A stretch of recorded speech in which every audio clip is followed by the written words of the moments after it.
Hey everyone, it's me. And today we're going to talk about Pan's Labyrinth. This is a movie that came out in 2006, directed by Guillermo del Toro. It stars Ivana Baquero as Ofelia, Sergi Lopez as Vidal, Ariadna Gil as Carmen, and Doug Jones as the Pale Man. The screenplay was written by Del Toro and Matthew Robbins. It's an amazing movie. I think it's one of my favorite movies. I mean, there are so many good movies out there to choose from, but this one really has a special place in my heart.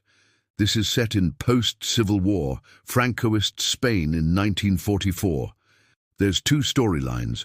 One is in the real world, and then the other one is in the fantasy world. So in the real world, we have a fascist military captain named Vidal. He is engaged to Carmen, who is pregnant. They go to live with her mother in a small village, and then they're visited by Carmen's sister, Ofelia. Ofelia, she doesn't like living with her aunt and uncle because she feels like a burden. She's not allowed to do anything because she's just a girl, and she's very lonely. In the fantasy world, Ofelia meets the faun. He tells her that she is actually a princess from another kingdom, and she has to complete 3 tasks for him if she wants to return home to her real kingdom. Ofelia finds a mysterious key while exploring the forest. She takes it to the old palace, where she encounters the Pale Man. He is guarding something behind a locked door. The Pale Man says that he will give her what's behind the door if she gives him her most precious possession, which is her eyes. Ofelia refuses and instead chooses to run away. So let's talk about some things that I love about this movie. One is the storytelling. I just love how you have these 2 different storylines. I feel like it's done so well. You have the real world and then the fantasy world, and they both feed into each other, the emotions, the feelings. I don't want to say too much because I don't want to spoil the movie for anybody, but there are certain things that happen in the real world that affect the fantasy world, and vice versa. Just really, really good writing. And I love how it keeps you guessing, like you never really know what is going to happen next. And I also love how there are these little Easter eggs, like little things that keep you watching and make you think, oh, maybe this is a fairy tale, but maybe this isn't a fairy tale. It just keeps you questioning, and I love that. Another thing that I love about this movie is the characters. Ofelia is such a great character. I think that she is so strong, and I love how she doesn't give up. Even when things get tough, she keeps trying to do the right thing. And I think that's a really good message for kids. It's like no matter what, always try to do the right thing. And even if you fail, at least you tried. The other characters, like the faun and the Pale Man and the other creatures, they're all so interesting and unique. I just love them. The next thing I want to talk about is the acting. All the actors did an amazing job. Ivana Baquero, who played Ofelia, she was only 13 years old when she made this movie, and she was nominated for an Academy Award for Best Actress. That is insane. Like, she did such a good job. And the way that she acts, she's not acting.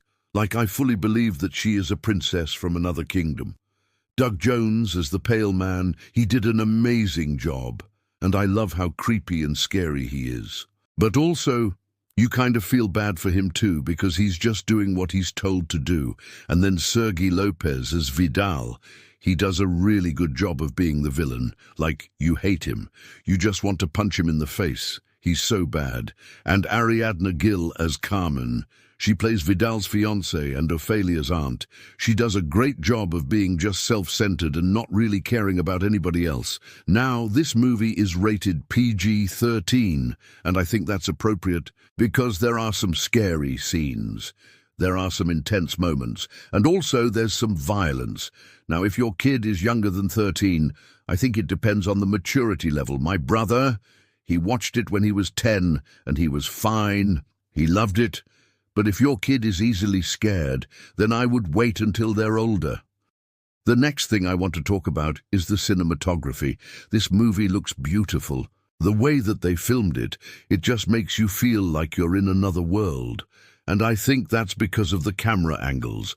It's like they're not using normal camera angles, they're using more creative ones.